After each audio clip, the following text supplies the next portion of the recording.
Preface. This book is pragmatical, not philosophical. A practical manual, not a treatise upon theories. It is intended for the men and women whose most pressing need is for money, who wish to get rich first and philosophize afterward. It is for those who have, so far, found neither the time, the means, nor the opportunity to go deeply into the study of metaphysics, but who want results and who are willing to take the conclusions of science as a basis for action, without going into all the processes by which those conclusions were reached. It is expected that the reader will take the fundamental statements upon faith, just as he would take statements concerning a law of electrical action if they were promulgated by a Marconi or an Edison, and taking the statements upon faith, that he will prove their truth by acting upon them without fear or hesitation. Every man or woman who does this will certainly get rich, for the science herein applied is an exact science, and failure is impossible. For the benefit, however, of those who wish to investigate philosophical theories and so secure a logical basis for faith, I will here cite certain authorities. The monistic theory of the universe, the theory that one is all and that all is one, that one substance manifests itself as the seeming many elements of the material world, is of Hindu origin and has been gradually winning its way into the thought of the Western world for 200 years. It is the foundation of all the Oriental philosophies, and of those of Descartes, Spinoza, Leibniz, Schopenhauer, Hegel, and Emerson. The reader who would dig to the philosophical foundations of this is advised to read Hegel and Emerson for himself. In writing this book, I have sacrificed all other considerations to plainness and simplicity of style, so that all might understand. The plan of action laid down herein was deduced from the conclusions of philosophy. It has been thoroughly tested and bears the supreme test of practical experiment. It works. If you wish to know how the conclusions were arrived at, read the writings of the authors mentioned above. And if you wish to reap the fruits of their philosophies in actual practice, read this book and do exactly as it tells you to do. The author.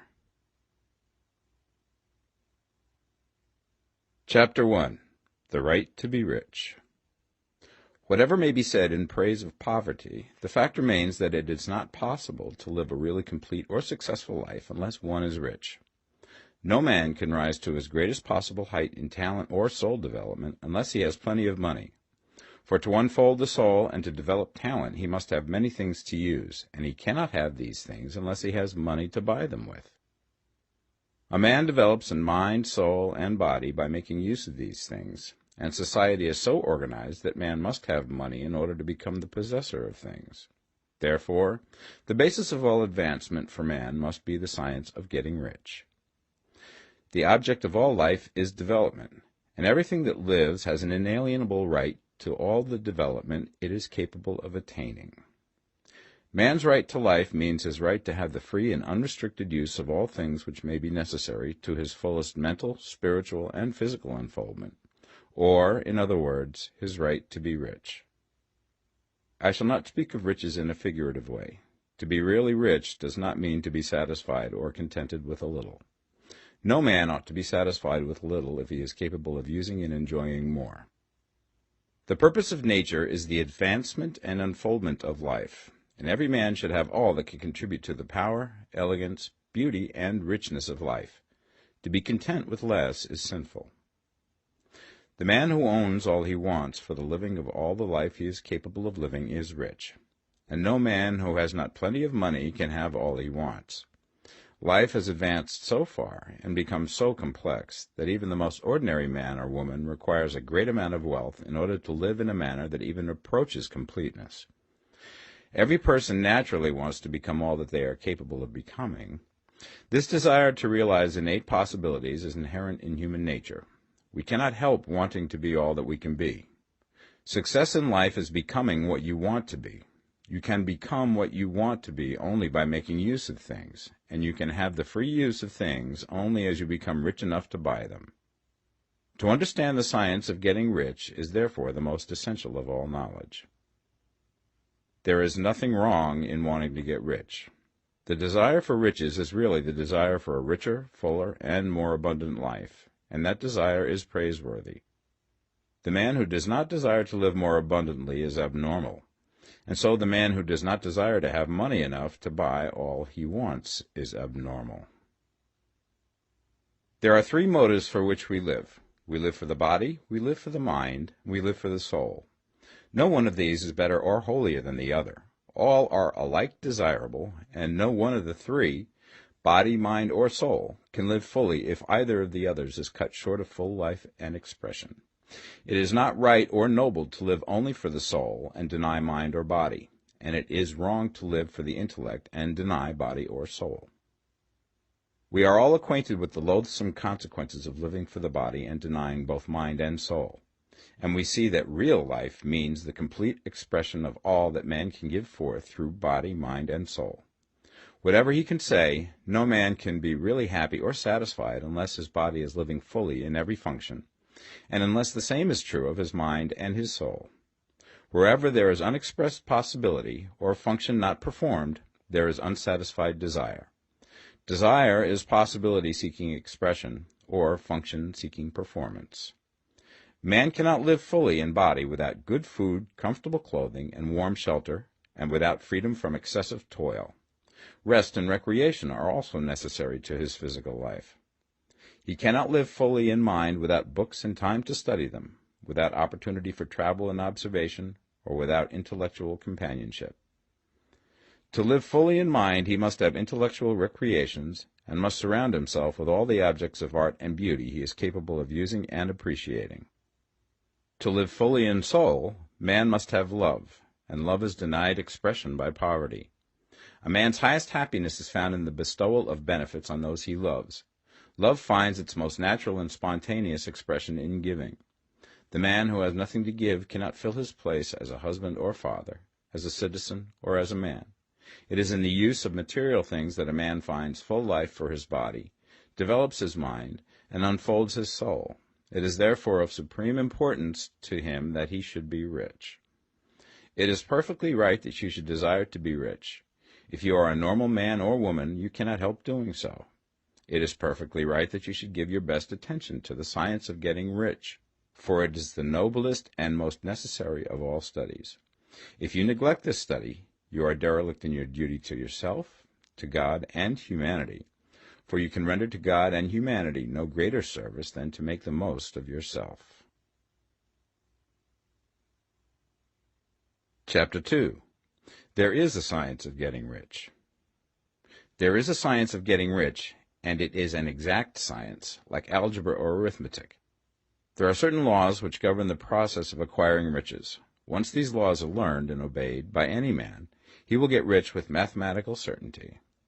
The ownership of money and property comes as a result of doing things in a certain way. Those who do things in this certain way, whether on purpose or accidentally, get rich, while those who do not do things in this certain way, no matter how hard they work or how able they are, remain poor. It is a natural law that like causes always produce like effects, and therefore any man or woman who learns to do things in this certain way will infallibly get rich. That the above statement is true is shown by the following facts. Getting rich is not a matter of environment, for if it were, all the people in certain neighborhoods would become wealthy. The people of one city would all be rich, while those of other towns would all be poor. Or the inhabitants of one state would roll in wealth, and those of an adjoining state would be in poverty. But everywhere we see rich and poor living side by side, in the same environment, and often engaged in the same vocations. When two men are in the same locality and in the same business, and one gets rich while the other remains poor, it shows that getting rich is not primarily a matter of environment. Some environments may be more favorable than others, but when two men in the same business are in the same neighborhood, and one gets rich while the other fails, it indicates that getting rich is the result of doing things in a certain way. And further, the ability to do things in this certain way is not due solely to the possession of talent, for many people who have great talent remain poor, while others who have very little talent get rich. Studying the people who have gotten rich, we find that they are an average lot in all respects, having no greater talents and abilities than other men. It is evident that they do not get rich because they possess talents and abilities that other men have not, but because they happen to do things in a certain way.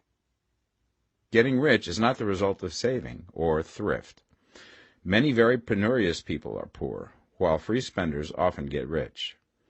Nor is getting rich due to doing things which others fail to do. For two men in the same business often do almost exactly the same things, and one gets rich while the other remains poor or becomes bankrupt. From all these things, we must come to the conclusion that getting rich is the result of doing things in a certain way. If getting rich is the result of doing things in a certain way, then any man or woman who can do things in that way can become rich, and the whole matter is brought within the domain of exact science. The question arises here whether this certain way may not be so difficult that only a few may follow it. This cannot be true, as we have seen, so far as natural ability is concerned. Talented people get rich, and blockheads get rich. Intellectually brilliant people get rich, and very stupid people get rich. Physically strong people get rich, and weak and sickly people get rich. Some degree of ability to think and understand is, of course, essential. But insofar natural ability is concerned, any man or woman who has sense enough to read and understand these words can certainly get rich. Also, we have seen that it is not a matter of environment. Location counts for something. One would not go to the heart of the Sahara and expect to do successful business. Getting rich involves the necessity of dealing with men and of being where there are people to deal with. And if these people are inclined to deal in the way that you want to deal, so much the better. But that is about as far as environment goes. If anybody else in your town can get rich, so can you. And if anybody else in your state can get rich, so can you. Again, it is not a matter of choosing some particular business or profession. People get rich in every business and in every profession, while their next-door neighbors in the same vocation remain in poverty. It is true that you will do best in a business which you like and which is congenial to you. And if you have certain talents which are well developed, you will do best in a business which calls for the exercise of those talents. Also, you will do best in a business which is suited to your locality.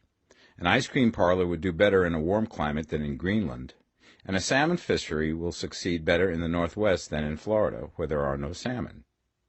But aside from these general limitations, getting rich is not dependent upon your engaging in some particular business, but upon your learning to do things in a certain way. If you are now in business and anybody else in your locality is getting rich in the same business, while you are not getting rich, it is because you are not doing things in the same way that the other person is doing them. No one is prevented from getting rich by lack of capital. True, as you get capital, the increase becomes more easy and rapid, but one who has capital is already rich and does not need to consider how to become so. No matter how poor you may be, if you begin to do things in a certain way, you will begin to get rich, and you will begin to have capital.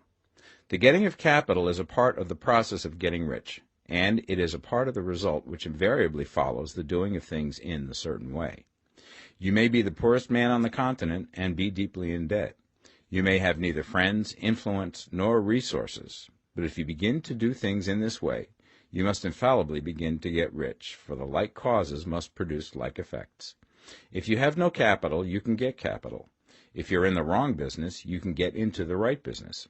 If you're in the wrong location, you can go to the right location, and you can do so by beginning in your present business and in your present location to do things in the certain way which causes success.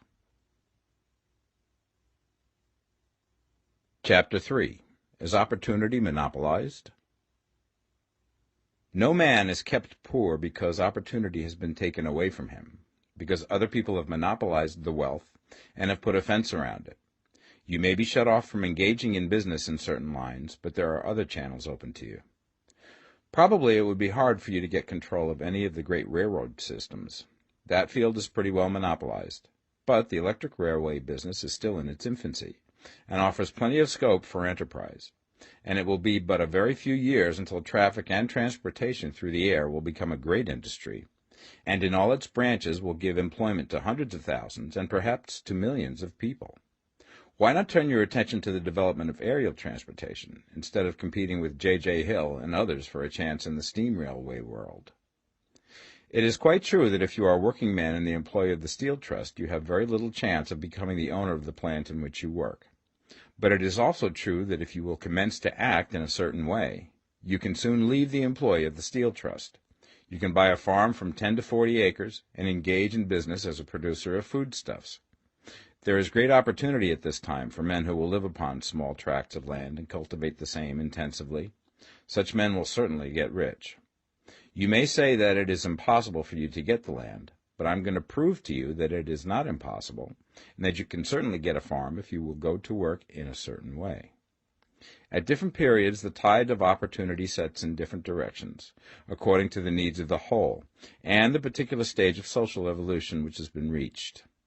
At present, in America, it is setting towards agricultural and the allied industries and professions. Today, opportunity is open before the factory worker in his line.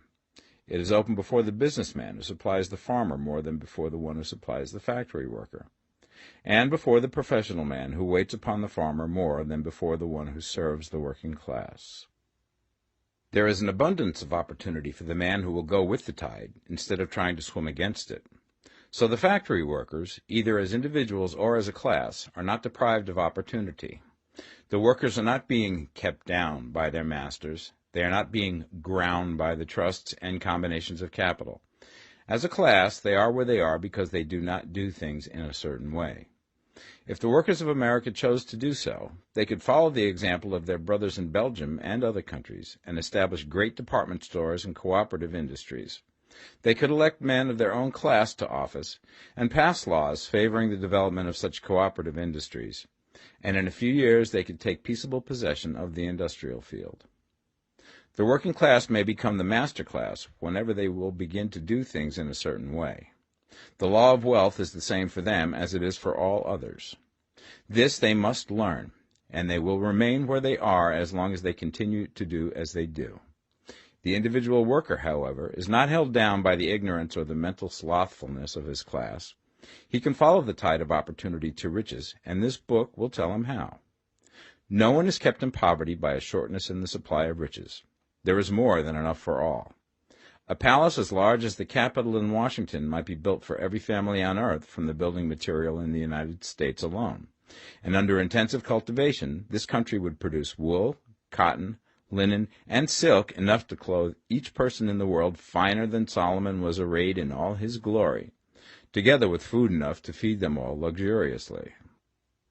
The visible supply is practically inexhaustible, and the invisible supply really is inexhaustible.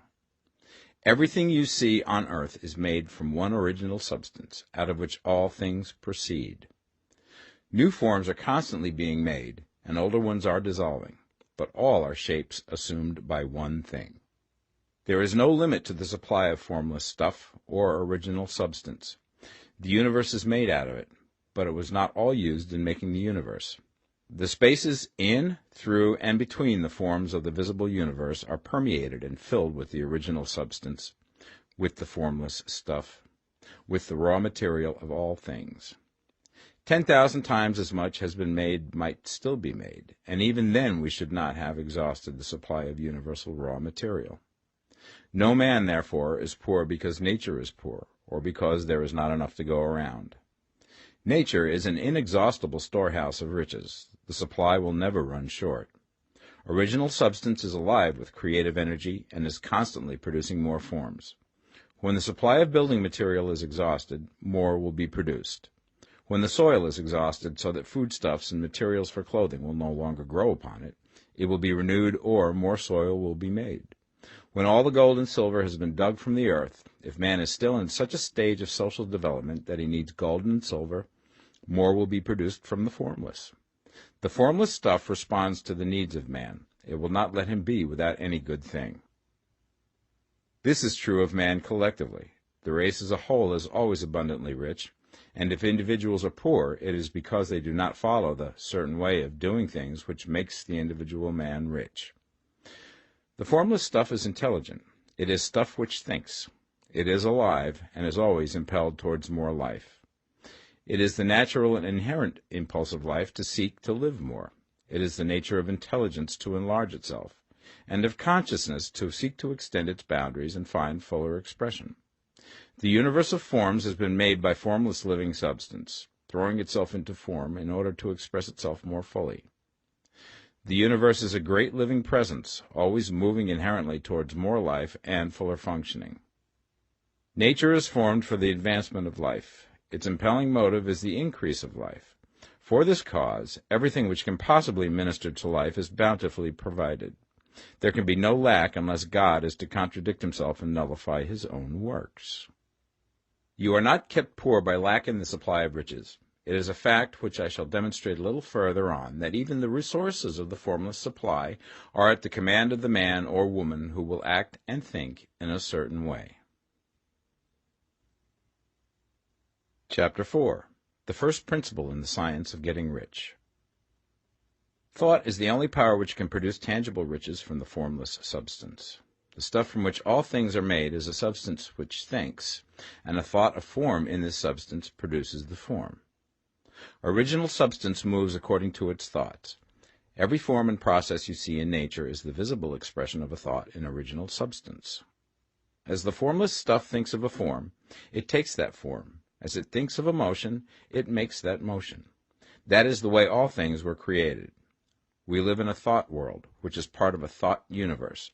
The thought of a moving universe extended through formless substance, and the thinking stuff moving according to that thought, took the form of systems of planets and maintains that form.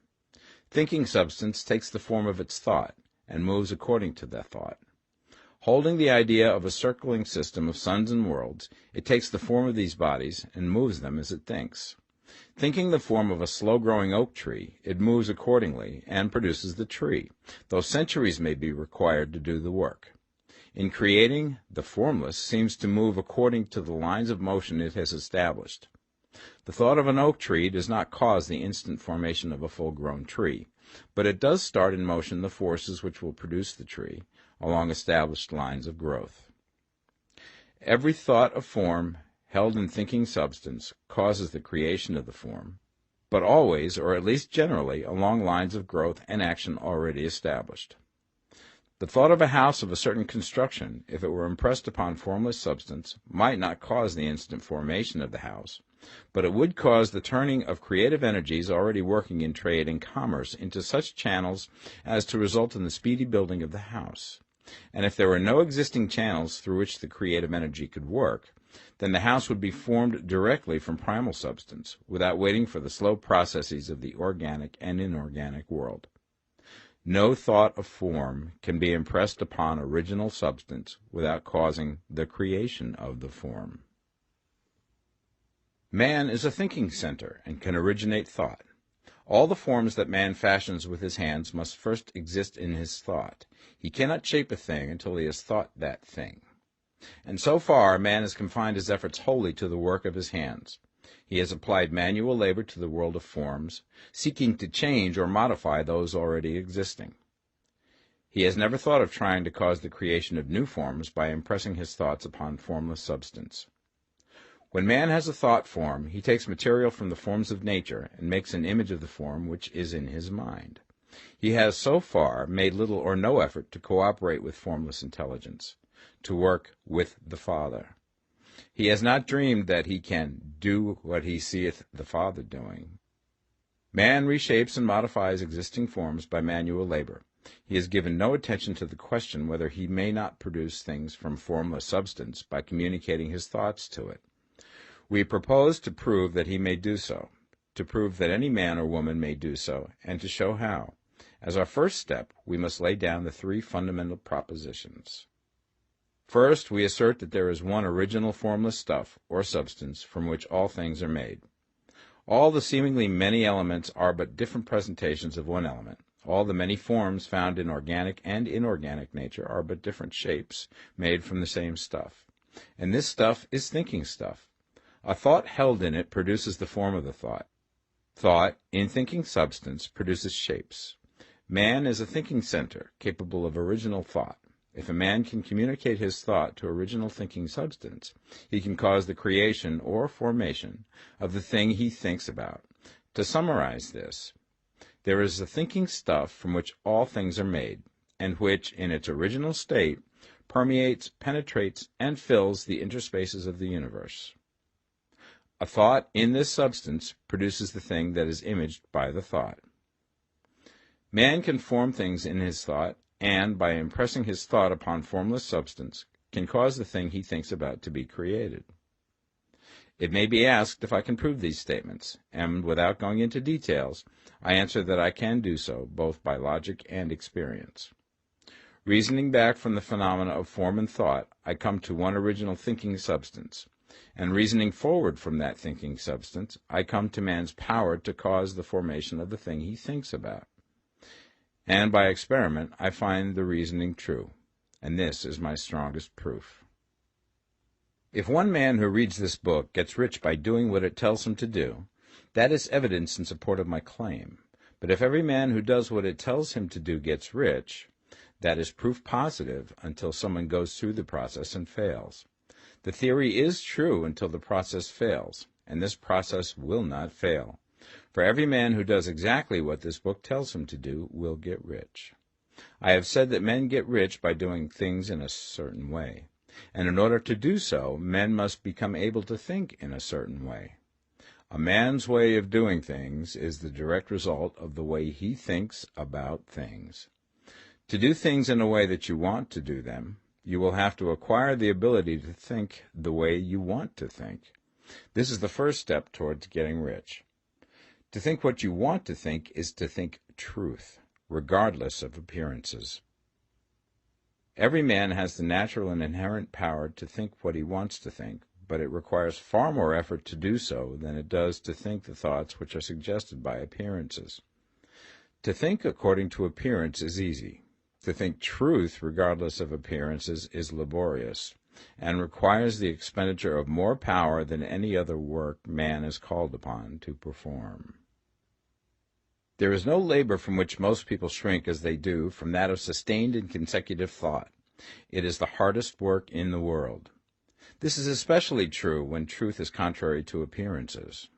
Every appearance in the visible world tends to produce a corresponding form in the mind which observes it, and this can only be prevented by holding the thought of the truth. To look upon the appearance of disease will produce the form of disease in your own mind and ultimately in your body, unless you hold the thought of the truth, which is that there is no disease. It is only an appearance, and the reality is health. To look upon the appearances of poverty will produce corresponding forms in your own mind, unless you hold to the truth that there is no poverty, there is only abundance.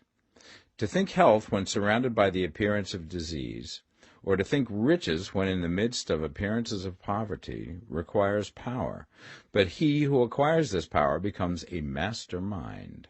He can conquer fate. He can have what he wants. This power can only be acquired by getting hold of the basic fact which is behind all appearances, and that fact is that there is one thinking substance, from which and by which all things are made. Then we must grasp the truth that every thought held in this substance becomes a form, and that man can so impress his thoughts upon it as to cause them to take form and become visible things. When we realize this, we lose all doubt and fear, for we know that we can create what we want to create, and we can get what we want to have, and can become what we want to be. As a first step towards getting rich, you must believe the three fundamental statements given previously in this chapter, and in order to emphasize them, I repeat them here. There is a thinking stuff from which all things are made, and which, in its original state, permeates, penetrates, and fills the interspaces of the universe. A thought in this substance produces the thing that is imaged by the thought. Man can form things in his thought, and, by impressing his thought upon formless substance, can cause the thing he thinks about to be created. You must lay aside all other concepts of the universe than this monistic one, and you must dwell upon this until it is fixed in your mind and has become your habitual thought. Read these creed statements over and over again. Fix every word upon your memory, and meditate upon them until you firmly believe what they say. If a doubt comes to you, cast it aside as a sin. Do not listen to arguments against this idea. Do not go to churches or lectures where a contrary concept of things is taught or preached. Do not read magazines or books which teach a different idea. If you get mixed up in your faith, all your efforts will be in vain. Do not ask why these things are true, nor speculate as to how they can be true. Simply take them on trust. The science of getting rich begins with the absolute acceptance of this faith. Chapter 5. Increasing Life. You must get rid of the last vestige of the old idea that there is a deity whose will it is that you should be poor, or whose purposes may be served by keeping you in poverty. The intelligent substance which is all, and in all, which lives in all and lives in you, is a consciously living substance. Being a consciously living substance, it must have the nature and inherent desire of every living intelligence for increase of life. Every living thing must continually seek for the enlargement of its life, because life, in the mere act of living, must increase itself. A seed, dropped into the ground, springs into activity, and in the act of living produces 100 more seeds. Life, by living, multiplies itself. It is forever becoming more. It must do so if it continues to be at all. Intelligence is under the same necessity for continuous increase. Every thought we think makes it necessary for us to think another thought. Consciousness is continually expanding. Every fact we learn leads us to the learning of another fact. Knowledge is continually increasing. Every talent we cultivate brings to the mind the desire to cultivate another talent. We are subject to the urge of life, seeking expression, which ever drives us on to know more, to do more, and to be more. In order to know more, do more, and be more, we must have more. We must have things to use, for we learn and do and become only by using things. We must get rich so that we can live more. The desire for riches is simply the capacity for larger life seeking fulfillment. Every desire is the effort of an unexpressed possibility to come into action. It is power seeking to manifest which causes desire. That which makes you want more money is the same as that which makes the plant grow. It is life, seeking fuller expression. The one living substance must be subject to this inherent law of all life. It is permeated with the desire to live more. That is why it is under the necessity of creating things. The one substance desires to live more in you. Hence, it wants you to have all the things you can use. It is the desire of God that you should get rich. He wants you to get rich because he can express himself better through you if you have plenty of things to use in giving him expression. He can live more in you if you have unlimited command of the means of life. The universe desires you to have everything you want to have. Nature is friendly to your plans. Everything is naturally for you. Make up your mind that this is true. It is essential, however, that your purpose should harmonize with the purpose that is in all.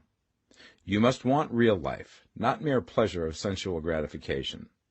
Life is the performance of function, and the individual really lives only when he performs every function, physical, mental, and spiritual, of which he is capable, without excess in any. You do not want to get rich in order to live swinishly, for the gratification of animal desires, that is not life. But the performance of every physical function is a part of life, and no one lives completely who denies the impulses of the body a normal and healthful expression. You do not want to get rich solely to enjoy mental pleasures, to get knowledge, to gratify ambition, to outshine others, to be famous. All these are a legitimate part of life, but the man who lives for the pleasures of the intellect alone will only have a partial life, and he will never be satisfied with his lot.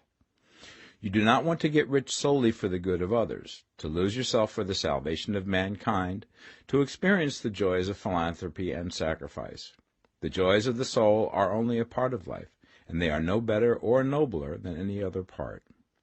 You want to get rich in order that you may eat, drink, and be merry when it is time to do these things, in order that you may surround yourself with beautiful things, see distant lands, feed your mind, and develop your intellect, in order that you may love men and do kind things, and be able to play a good part in helping the world to find truth. But remember that extreme altruism is no better and no nobler than extreme selfishness. Both are mistakes. Get rid of the idea that God wants you to sacrifice yourself for others, and that you can secure his favor by doing so. God requires nothing of the kind. What he wants is that you should make the most of yourself, for yourself and for others, and you can help others more by making the most of yourself than in any other way. You can make the most of yourself only by getting rich, so it is right and praiseworthy that you should give your first and best thought to the work of acquiring wealth. Remember, however, that the desire of substance is for all, and its movements must be for more life to all. It cannot be made to work for less life to any, because it is equally in all, seeking riches and life. Intelligent substance will make things for you, but it will not take things away from someone else and give them to you. You must get rid of the thought of competition. You are to create, not to compete for what is already created. You do not have to take anything away from anyone. You do not have to drive sharp bargains. You do not have to cheat or to take advantage. You do not need to let any man work for you for less than he earns. You do not have to covet the property of others or to look at it with wishful eyes. No man has anything of which you cannot have the like, and that without taking what he has away from him. You are to become a creator, not a competitor. You are going to get what you want, but in such a way that when you get it, every other man will have more than he has now. I am aware that there are men who get a vast amount of money by proceeding in direct opposition to the statements in the paragraph above, and may add a word of explanation here. Men of the plutocratic type, who become very rich, do so sometimes purely by their extraordinary ability on the plane of competition, and sometimes they unconsciously relate themselves to substance and its great purposes and movements for the general racial upbuilding through industrial evolution. Rockefeller, Carnegie, Morgan, et al. Have been the unconscious agents of the supreme in the necessary work of systematizing and organizing productive industry, and, in the end, their work will contribute immensely towards increased life for all. Their day is nearly over. They have organized production, and will soon be succeeded by the agents of the multitude, who will organize the machinery of distribution. The multimillionaires are like the monster reptiles of the prehistoric eras. They play a necessary part in the evolutionary process, but the same power which produced them will dispose of them, and it is well to bear in mind that they have never been really rich. A record of the private lives of most of this class will show that they have really been the most abject and wretched of the poor. Riches secured on the competitive plane are never satisfactory and permanent. They are yours today and another's tomorrow. Remember, if you are to become rich in a scientific and certain way, you must rise entirely out of the competitive thought. You must never think for a moment that the supply is limited. Just as soon as you begin to think that all the money is being cornered and controlled by bankers and others, and that you must exert yourself to get laws passed to stop this process, and so on, in that moment you drop into the competitive mind, and your power to cause creation is gone for the time being. And what is worse, you will probably arrest the creative movements you have already instituted. Know that there are countless millions of dollars worth of gold in the mountains of the earth, not yet brought to light, and know that if there were not, more would be created from thinking substance to supply your needs. Know that the money you need will come, even if it is necessary for 1,000 men to be led to the discovery of new gold mines tomorrow. Never look at the visible supply. Look always at the limitless riches in formless substance, and know that they are coming to you as fast as you can receive and use them. Nobody, by cornering the visible supply, can prevent you from getting what is yours. So never allow yourself to think for an instant that all the best building spots will be taken before you get ready to build your house, unless you hurry. Never worry about the trusts and combines, and get anxious for fear that they will soon come to own the whole earth. Never get afraid that you will lose what you want because some other person beat you to it. That cannot possibly happen. You are not seeking anything that is possessed by anybody else. You are causing what you want to be created from formless substance, and the supply is without limits. Stick to the formulated statement. There is a thinking stuff from which all things are made, and which, in its original state, permeates, penetrates, and fills the interspaces of the universe. A thought in this substance produces the thing that is imaged by the thought. Man can form things in his thought, and by impressing his thought upon formless substance, can cause the thing he thinks about to be created. Chapter 6. How Riches Come to You. When I say that you do not have to drive sharp bargains, I do not mean that you do not have to drive any bargains at all, or that you are above the necessity for having any dealings with your fellow men. I mean that you will not need to deal with them unfairly. You do not have to get something for nothing, but can give to every man more than you take from him. You cannot give every man more in cash market value than you take from him, but you can give him more in use value than the cash value of the thing you take from him. The paper, ink, and other material in this book may not be worth the money you pay for it, but if the ideas suggested by it bring you thousands of dollars, you have not been wronged by those who sold it to you. They have given you a great use value for a small cash value. Let us suppose that I own a picture by one of the great artists, which in any civilized community is worth thousands of dollars.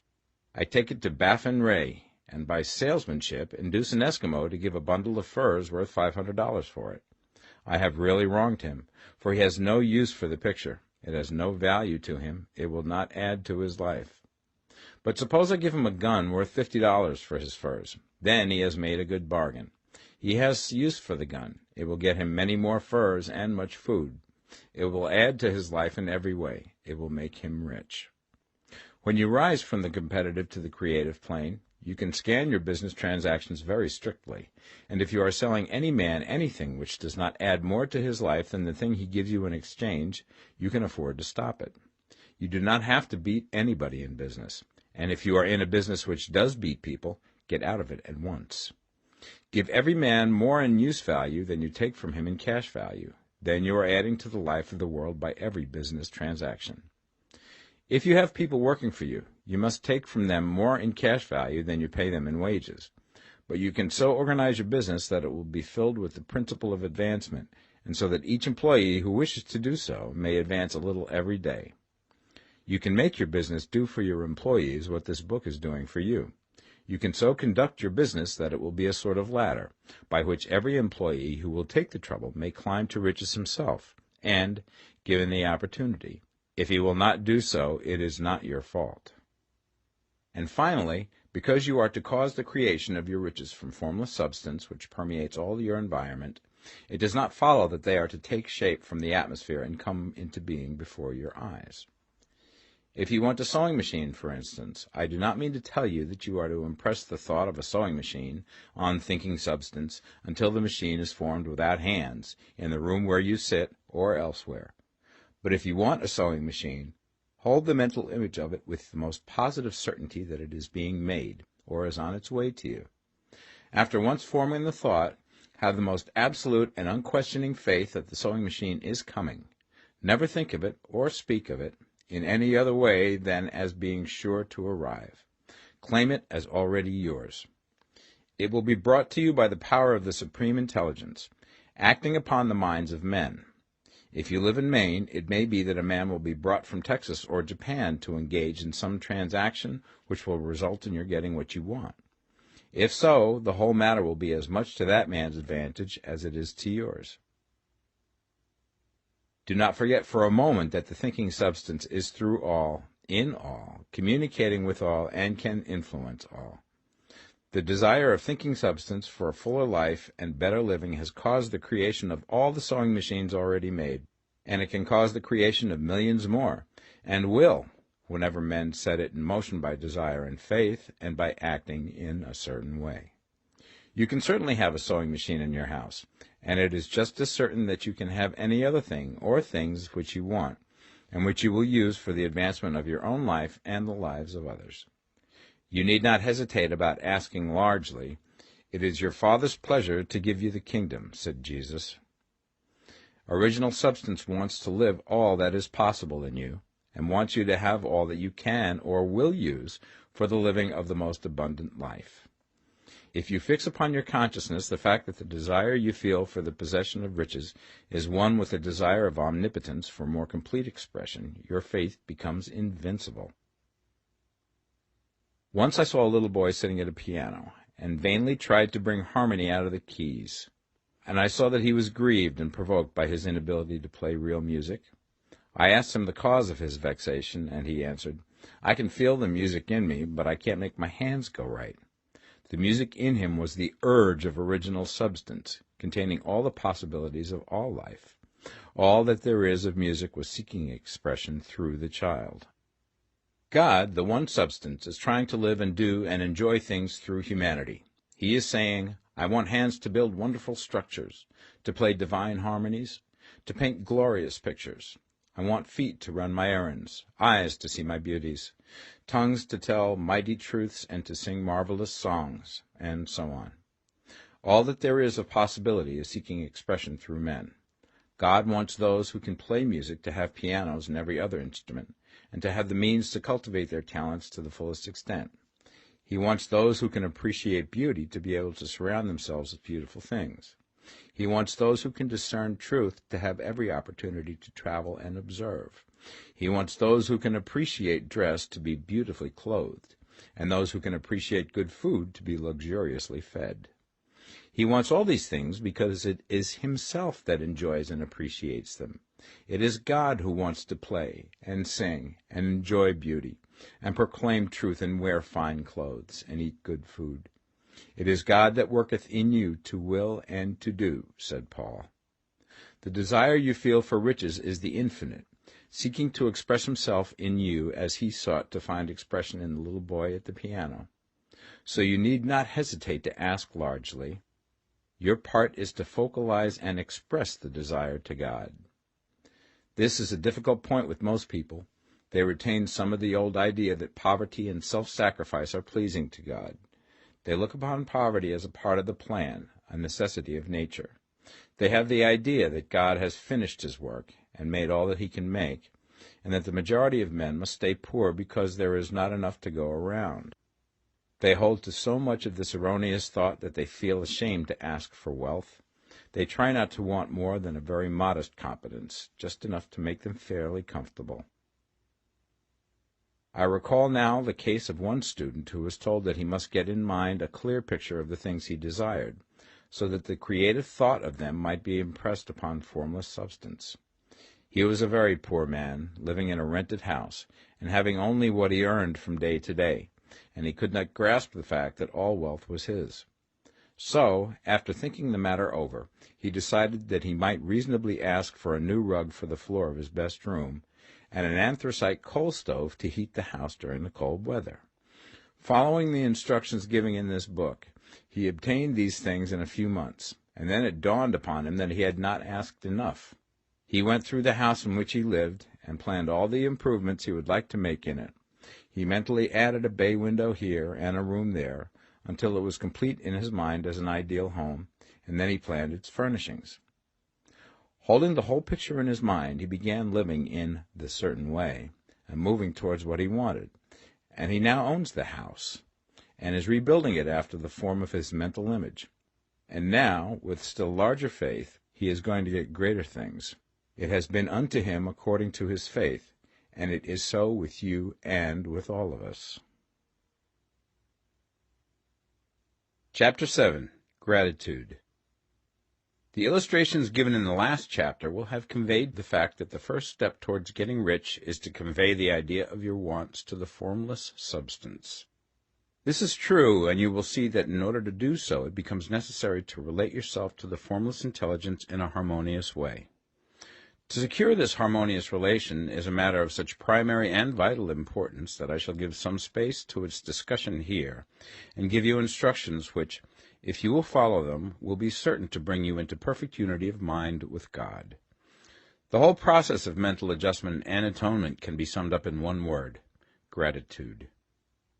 First, you believe that there is one intelligent substance from which all things proceed.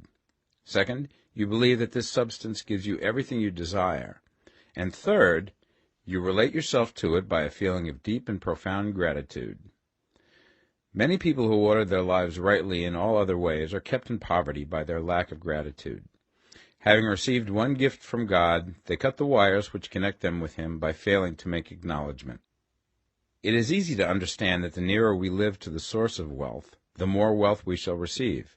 And it is easy also to understand that the soul that is always grateful lives in closer touch with God than the one which never looks to him in thankful acknowledgment. The more gratefully we fix our minds on the Supreme when good things come to us, the more good things we will receive, and the more rapidly they will come. And the reason simply is that the mental attitude of gratitude draws the mind into closer touch with the source from which the blessings come. If it is a new thought to you that gratitude brings your whole mind into closer harmony with the creative energies of the universe, consider it well, and you will see that it is true. The good things you already have come to you along the line of obedience to certain laws. Gratitude will lead your mind out along the ways by which things come, and it will keep you in close harmony with creative thought and prevent you from falling into competitive thought. Gratitude alone can keep you looking towards the all, and prevent you from falling into the error of thinking of the supply as limited, and to do that would be fatal to your hopes. There is a law of gratitude, and it is absolutely necessary that you should observe the law if you are to get the results you seek. The law of gratitude is the natural principle that action and reaction are always equal, and in opposite directions. The grateful outreaching of your mind in thankful praise to the Supreme is a liberation or expenditure of force. It cannot fail to reach that to which it is addressed, and the reaction is an instantaneous movement towards you. Draw nigh unto God, and he will draw nigh unto you. That is a statement of psychological truth. And if your gratitude is strong and constant, the reaction in formless substance will be strong and continuous. The movement of the things you want will always be towards you. Notice the grateful attitude that Jesus took, how he always seemed to be saying, I thank thee, Father, that thou hearest me. You cannot exercise much power without gratitude, for it is gratitude that keeps you connected with power. But the value of gratitude does not consist solely in getting you more blessings in the future. Without gratitude, you cannot long keep from dissatisfied thought regarding things as they are. The moment you permit your mind to dwell with dissatisfaction upon things as they are, you begin to lose ground. You fix attention upon the common, the ordinary, the poor, and the squalid and mean, and your mind takes the form of these things. Then you will transmit these forms or mental images to the formless, and the common, the poor, the squalid, and mean will come to you. To permit your mind to dwell upon the inferior is to become inferior, and to surround yourself with inferior things. On the other hand, to fix your attention on the best is to surround yourself with the best, and to become the best. The creative power within us makes us into the image of that to which we give our attention. We are thinking substance, and thinking substance always takes the form of that which it thinks about. The grateful mind is constantly fixed upon the best. Therefore it tends to become the best. It takes the form or character of the best and will receive the best. Also, faith is born of gratitude. The grateful mind continually expects good things, and expectation becomes faith. The reaction of gratitude upon one's own mind produces faith, and every outgoing wave of grateful thanksgiving increases faith. He who has no feeling of gratitude cannot long retain a living faith, and without a living faith you cannot get rich by the creative method, as we shall see in the following chapters.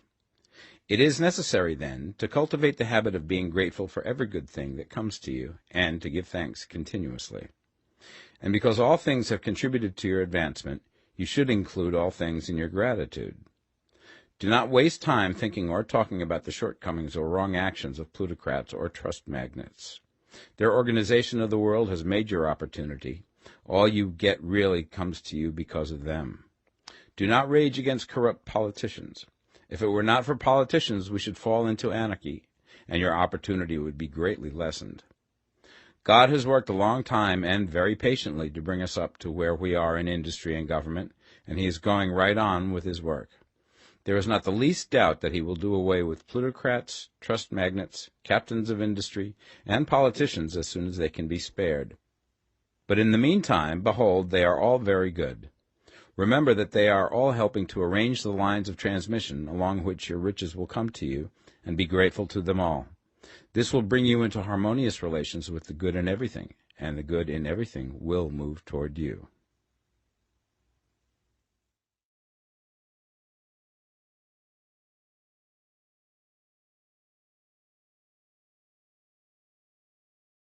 The Science of Getting Rich, Part 2. Chapter 8. Thinking in the Certain Way. You must form a clear and definite mental picture of what you want. You cannot transmit an idea unless you have it yourself. You must have it before you can give it, and many people fail to impress thinking substance because they have themselves only a vague and misty concept of the things they want to do, to have, or to become. It is not enough that you should have a general desire for wealth to do good with. Everybody has that desire. It is not enough that you should have a wish to travel, see things, live more, etc. Everybody has those desires also. If you were going to send a wireless message to a friend, you would not send the letters of the alphabet in their order and let him construct the message for himself, nor would you take words at random from the dictionary. You would send a coherent sentence, one which meant something. When you try to impress your wants upon substance, remember that it must be done by a coherent statement. You must know what you want and be definite. You can never get rich or start the creative power into action by sending out unformed longings and vague desires. Go over your desires just as the man I have described went over his house. See just what you want and get a clear mental picture of it as you wish it to look when you get it. That clear mental picture you must have continually in mind, as the sailor has in mind the port towards which he is sailing the ship. You must keep your face towards it all the time. You must no more lose sight of it than the steersman loses sight of the compass. It is not necessary to take exercises in concentration, nor to set apart special times for prayer and affirmation, nor to go into the silence, nor to do occult stunts of any kind. There things are well enough, but all you need is to know what you want, and to want it badly enough so that it will stay in your thoughts. Spend as much of your leisure time as you can in contemplating your picture, but no one needs to take exercises to concentrate his mind on a thing which he really wants. It is the things you do not really care about which require effort to fix your attention upon them.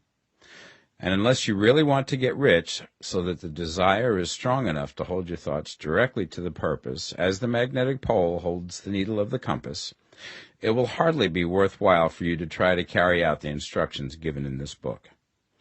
The methods herein set forth are for people whose desire for riches is strong enough to overcome mental laziness and the love of ease, and make them work. The more clear and definite you make your pictures then, and the more you dwell upon it, bringing out all of its delightful details, the stronger your desire will be, and the stronger your desire, the easier it will be to hold your mind fixed upon the picture of what you want.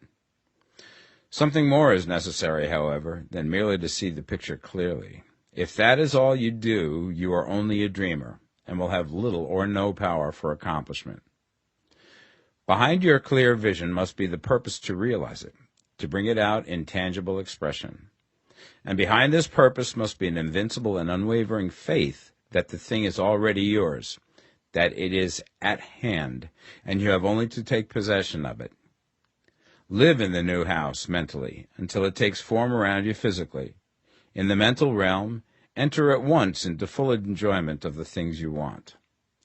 Whatsoever things ye ask for when ye pray, believe that ye receive them, and ye shall have them, said Jesus. See the things you want as if they were actually around you all the time. See yourself as owning and using them. Make use of them in imagination, just as you will use them when they are your tangible possessions. Dwell upon your mental picture until it is clear and distinct, and then take the mental attitude of ownership towards everything in that picture. Take possession of it in mind, in the full faith that it is actually yours. Hold to this mental ownership. Do not waver for an instant in the faith that it is real. And remember what was said in the preceding chapter about gratitude. Be as thankful for it all the time as you expect to be when it has taken form.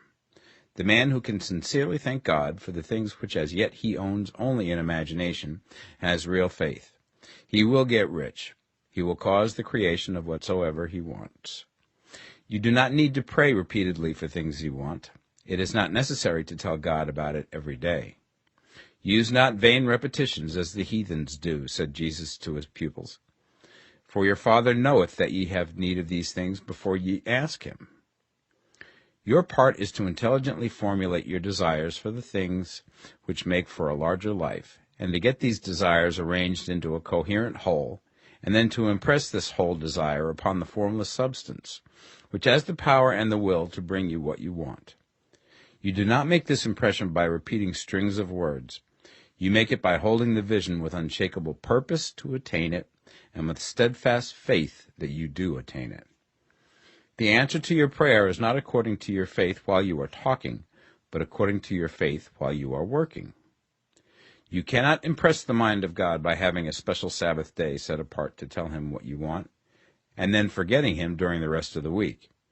You cannot impress him by having special hours to go into your closet and pray, if you then dismiss the matter from your mind until the hour of prayer comes again. Oral prayer is well enough, and has its effect, especially upon yourself, in clarifying your vision and strengthening your faith. But it is not your oral petitions which get you what you want. In order to get rich, you do not need a sweet hour of prayer. You need to pray without ceasing. And by prayer I mean holding steadily to your vision, with the purpose to cause its creation into solid form, and the faith that you are doing so. Believe that ye receive them. The whole matter turns on receiving, once you have clearly formed your vision. When you have formed it, it is well to make an oral statement, addressing the Supreme in reverent prayer, and from that moment you must, in mind, receive what you ask for. Live in the new house, wear the fine clothes, ride in the automobile, go on the journey, and confidently plan for greater journeys. Think and speak of all things you have asked for in terms of actual present ownership. Imagine an environment and a financial condition exactly as you want them, and live all the time in that imaginary environment and financial condition. Mind, however, that you do not do this as a mere dreamer and castle builder. Hold to the faith that the imaginary is being realized, and to the purpose to realize it. Remember that it is faith and purpose in the use of imagination which makes the difference between the scientist and the dreamer. And having learned this fact, it is here that you must learn the proper use of the will. Chapter 9. How to use the will. To set about getting rich in a scientific way, you do not try to apply your willpower to anything outside of yourself. You have no right to do so anyway. It is wrong to apply your will to other men and women in order to get them to do what you wish done. It is as flagrantly wrong to coerce people by mental power as it is to coerce them by physical power. If compelling people by physical force to do things for you reduces them to slavery, compelling them by mental means accomplishes exactly the same thing. The only difference is in methods. If taking things from people by physical force is robbery, then taking things by mental force is robbery also. There is no difference in principle. You have no right to use your willpower upon another person, even for his own good, for you do not know what is for his good. The science of getting rich does not require you to apply power or force to any other person in any way whatsoever. There is not the slightest necessity for doing so. Indeed, any attempt to use your will upon others will only tend to defeat your purpose. You do not need to apply your will to things in order to compel them to come to you. That would simply be trying to coerce God, and would be foolish and useless, as well as irreverent. You do not have to compel God to give you good things, any more than you have to use your willpower to make the sun rise. You do not have to use your willpower to conquer an unfriendly deity, or to make stubborn and rebellious forces do your bidding. Substance is friendly to you, and is more anxious to give you what you want than you are to get it. To get rich, you need only to use your willpower upon yourself. When you know what to think and do, then you must use your will to compel yourself to think and do the right things. That is the legitimate use of the will in getting what you want, to use it in holding yourself to the right course. Use your will to keep yourself thinking and acting in the certain way. Do not try to project your will or thoughts or your mind out into space to act on things or people. Keep your mind at home. It can accomplish more there than elsewhere. Use your mind to form a mental image of what you want and to hold that vision with faith and purpose, and use your will to keep your mind working in the right way. The more steady and continuous your faith and purpose, the more rapidly you will get rich, because you will make only positive impressions upon substance, and you will not neutralize or offset them by negative impressions. The picture of your desires, held with faith and purpose, is taken up by the formless, and permeates it to great distances throughout the universe, for all I know. As this impression spreads, all things are set moving towards its realizations. Every living thing, every inanimate thing, and the things yet uncreated, are stirred towards bringing into being that which you want. All forces begin to be exerted in that direction. All things begin to move towards you. The minds of people everywhere are influenced towards doing the things necessary to the fulfilling of your desires, and they work for you unconsciously. But you can check all this by starting a negative impression in the formless substance. Doubt or unbelief is as certain to start a movement away from you as faith and purpose are to start one toward you. It is by not understanding this that most people who try to make use of mental science in getting rich make their failure. Every hour and moment you spend in giving heeds to doubts and fears. Every hour you spend in worry, every hour in which your soul is possessed by unbelief, sets a current away from you in the whole domain of intelligent substance. All the promises are unto them that believe, and unto them only. Notice how insistent Jesus was upon this point of belief, and now you know the reason why. Since belief is all important, it behooves you to guard your thoughts, and as your beliefs will be shaped to a very great extent by the things you observe and think about, it is important that you should command your attention. And here the will comes into use, for it is by your will that you determine upon what things your attention shall be fixed. If you want to become rich, you must not make a study of poverty. Things are not brought into being by thinking about their opposites. Health is never to be attained by studying disease and thinking about disease. Righteousness is not to be promoted by studying sin and thinking about sin. And no one ever got rich by studying poverty and thinking about poverty. Medicine as a science of disease has increased disease. Religion as a science of sin has promoted sin. And economics as a study of poverty will fill the world with wretchedness and want. Do not talk about poverty. Do not investigate it or concern yourself with it. Never mind what its causes are. You have nothing to do with them. What concerns you is the cure. Do not spend your time in charitable work or charity movements. All charity only tends to perpetuate the wretchedness it aims to eradicate. I do not say that you should be hard-hearted or unkind and refuse to hear the cry of need, but you must not try to eradicate poverty in any of the conventional ways. Put poverty behind you, and put all that pertains to it behind you, and make good. Get rich. That is the best way you can help the poor. And you cannot hold the mental image which is to make you rich if you fill your mind with pictures of poverty. Do not read books or papers which give circumstantial accounts of the wretchedness of the tenement dwellers, of the horrors of child labor, and so on. Do not read anything which fills your mind with gloomy images of want and suffering. You cannot help the poor in the least by knowing about these things, and the widespread knowledge of them does not tend at all to do away with poverty. What tends to do away with poverty is not getting the pictures of poverty into your mind, but getting pictures of wealth into the minds of the poor. You are not deserting the poor in their misery when you refuse to allow your mind to be filled with pictures of that misery.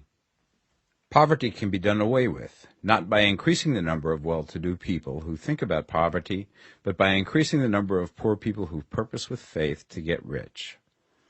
The poor do not need charity, they need inspiration. Charity only sends them a loaf of bread to keep them alive in their wretchedness, or give them an entertainment to make them forget for an hour or two. But inspiration will cause them to rise out of their misery. If you want to help the poor, demonstrate to them that they can become rich. Prove it by getting rich yourself. The only way in which poverty will ever be banished from this world is by getting a large and constantly increasing number of people to practice the teachings of this book. People must be taught to become rich by creation, not by competition. Every man who becomes rich by competition throws down behind him the ladder by which he rises and keeps others down. But every man who gets rich by creation opens a way for thousands to follow him and inspires them to do so. You are not showing hardness of heart or an unfeeling disposition when you refuse to pity poverty, see poverty, read about poverty, or think or talk about it, or to listen to those who do talk about it. Use your willpower to keep your mind off the subject of poverty and to keep it fixed with faith and purpose on the vision of what you want. Chapter 10. Further Use of the Will. You cannot retain a true and clear vision of wealth if you are constantly turning your attention to opposing pictures, whether they be external or imaginary. Do not tell of your past troubles of a financial nature, if you have had them. Do not think of them at all. Do not tell of the poverty of your parents, or the hardships of your early life. To do any of these things is to mentally class yourself with the poor for the time being, and it will certainly check the movement of things in your direction. Let the dead bury their dead, as Jesus said. Put poverty and all things that pertain to poverty completely behind you. You have accepted a certain theory of the universe as being correct, and are resting all your hopes of happiness on its being correct. And what can you gain by giving heed to conflicting theories? Do not read religious books which tell you that the world is soon coming to an end, and do not read the writing of muckrakers and pessimistic philosophers who tell you that it is going to the devil.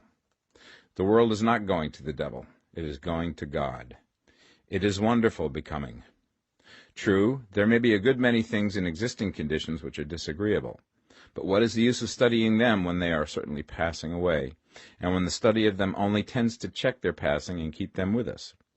Why give time and attention to things which are being removed by evolutionary growth, when you can hasten their removal only by promoting the evolutionary growth as far as your part of it goes? No matter how horrible and seeming may be the conditions in certain countries, sections, or places, you waste your time and destroy your own chances by considering them. You should interest yourself in the world's becoming rich. Think of the riches in the world as coming to, instead of the poverty it is growing out of, and bear in mind that the only way in which you can assist the world in growing rich is by growing rich yourself through creative method, not the competitive one. Give your attention wholly to riches. Ignore poverty. Whenever you think or speak of those who are poor, think and speak of them as those who are becoming rich, as those who are to be congratulated rather than pitied. Then they and others will catch the inspiration and begin to search for the way out. Because I say that you are to give your whole time and mind and thought to riches, it does not follow that you are to be sordid or mean. To become really rich is the noblest aim you can have in life, for it includes everything else. On the competitive plane, the struggle to get rich is a godless scramble for power over other men. But when we come into the creative mind, all this is changed. All that is possible in the way of greatness and soul unfoldment, of service and lofty endeavor, comes by way of getting rich. All is made possible by the use of things. If you lack for physical health, you will find that the attainment of it is conditional on you getting rich.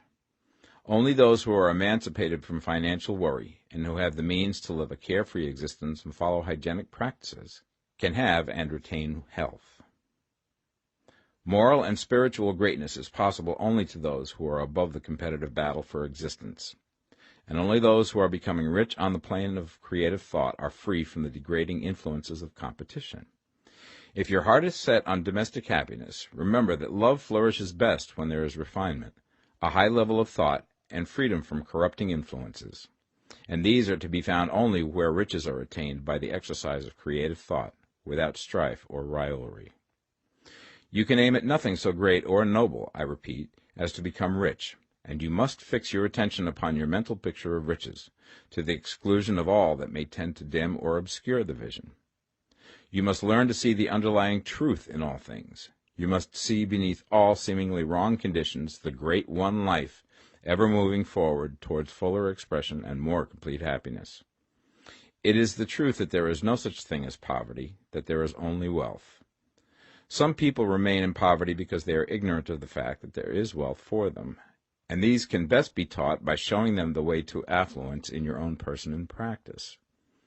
Others are poor because, while they feel that there is a way out, they are too intellectually indolent to put forth the mental effort necessary to find that way and by travel it. Others still are poor because, while they have some notion of science, they have become so swamped and lost in the maze of metaphysical and occult theories that they do not know which road to take. They try a mixture of many systems and fail in all. For these, again, the very best thing to do is to show the right way in your own person and practice. An ounce of doing things is worth a pound of theorizing. The very best thing you can do for the whole world is to make the most of yourself. You can serve God and man in no more effective way than by getting rich. That is, if you get rich by the creative method and not by the competitive one. Another thing. We assert that this book gives in detail the principles of the science of getting rich, and if that is true, you do not need to read any other book upon the subject. This may sound narrow and egotistical, but consider. There is no more scientific method of computation in mathematics than by addition, subtraction, multiplication, and division. No other method is possible. There can be but one shortest distance between 2 points. There is only one way to think scientifically, and that is to think in the way that leads by the most direct and simple route to the goal. No man has yet formulated a briefer or less complex system than the one set forth herein. It has been stripped of all non-essentials. When you commence on this, lay all others aside. Put them out of your mind altogether. Read this book every day. Keep it with you. Commit it to memory, and do not think about other systems and theories. If you do, you will begin to have doubts, and to be uncertain and wavering in your thought, and then you will begin to make failures. After you have made good and become rich, you may study other systems as much as you please. But until you are quite sure that you have gained what you want, do not read anything on this line but this book, unless it be the authors mentioned in the preface.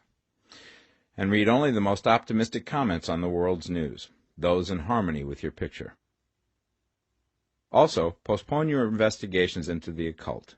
Do not dabble in theosophy, spiritualism, or kindred studies. It is very likely that the dead still live and are near, but if they are, let them alone. Mind your own business. Wherever the spirits of the dead may be, they have their own work to do and their own problems to solve, and we have no right to interfere with them. We cannot help them, and it is very doubtful whether they can help us, or whether we have any right to trespass upon their time if they can. Let the dead and the hereafter alone, and solve your own problem. Get rich. If you begin to mix with the occult, you will start mental cross-currents which will surely bring your hopes to shipwreck. Now, this and the preceding chapters have brought us to the following statement of basic facts. There is a thinking stuff from which all things are made, and which, in its original state, permeates, penetrates, and fills the interspaces of the universe. A thought in this substance produces the thing that is imaged by the thought. Man can form things in his thought, and, by impressing his thought upon formless substance, can cause the thing he thinks about to be created. In order to do this, man must pass from the competitive to the creative mind. He must form a clear mental picture of the things he wants, and hold this picture in his thoughts with the fixed purpose to get what he wants, and the unwavering faith that he does get what he wants, closing his mind against all that may tend to shake his purpose, dim his vision, or quench his faith. And in addition to all this, we shall now see that he must live and act in a certain way. Chapter 11. Acting in the Certain Way. Thought is the creative power, or the impelling force which causes the creative power to act. Thinking in a certain way will bring riches to you, but you must not rely upon thought alone, paying no attention to personal action. That is the rock upon which many otherwise scientific metaphysical thinkers meet shipwreck, the failure to connect thought with personal action. We have not yet reached the stage of development, even supposing such a stage to be possible, in which man can create directly from formless substance without nature's processes or the work of human hands. Man must not only think, but his personal action must supplement his thought. By thought you can cause the gold in the hearts of the mountains to be impelled towards you, but it will not mine itself, refine itself, coin itself into double eagles, and come rolling along the roads seeking its way into your pocket. Under the impelling power of the Supreme Spirit, men's affairs will be so ordered that someone will be led to mine the gold for you. Other men's business transactions will be so directed that the gold will be brought toward you, and you must so arrange your own business affairs that you may be able to receive it when it comes to you. Your thought makes all things, animate and inanimate, work to bring you what you want, but your personal activity must be such that you can rightly receive what you want when it reaches you. You are not to take it as charity, nor to steal it. You must give every man more in use value than he gives you in cash value. The scientific use of thought consists in forming a clear and distinct mental image of what you want, in holding fast to the purpose to get what you want, and in realizing with grateful faith that you do get what you want. Do not try to project your thought in any mysterious or occult way with the idea of having it go out and do things for you. That is a wasted effort and will weaken your power to think with sanity. The action of thought in getting rich is fully explained in the preceding chapters. Your faith and purpose positively impress your vision upon formless substance, which has the same desire for more life that you have. And this vision, received from you, sets all the creative forces at work in and through their regular channels of action, but directed towards you. It is not your part to guide or supervise the creative process. All you have to do with that is to retain your vision, stick to your purpose, and maintain your faith and gratitude. But you must act in a certain way, so that you can appropriate what is yours when it comes to you, so that you can meet the things you have in your picture and put them in their proper places as they arrive. You can really see the truth of this. When things reach you, they will be in the hands of other men, who will ask an equivalent for them. And you can only get what is yours by giving the other man what is his. Your pocketbook is not going to be transformed into a Fortunata's purse, which shall be always full of money without effort on your part. This is the crucial point in the science of getting rich, right here, where thought and personal action must be combined. There are very many people who, consciously or unconsciously, set the creative forces in action by the strength and persistence of their desires, but who remain poor because they do not provide for the reception of the thing they want when it comes. By thought, the thing you want is brought to you. By action, you receive it. Whatever your action is to be, it is evident that you must act now. You cannot act in the past, and it is essential to the clearness of your mental vision that you dismiss the past from your mind. You cannot act in the future, for the future is not here yet, and you cannot tell how you will want to act in any future contingency until that contingency has arrived. Because you are not in the right business or the right environment now, do not think that you must postpone action until you get into the right business or environment. And do not spend time in the present taking thought as to the best course in possible future emergencies. Have faith in your ability to meet any emergency when it arrives. If you act in the present with your mind on the future, your present action will be with a divided mind and will not be effective. Put your whole mind into present action. Do not give your creative impulse to original substance, and then sit down and wait for results. If you do, you will never get them. Act now. There is never any time but now, and there never will be any time but now. If you are ever to begin to make ready for the reception of what you want, you must begin now.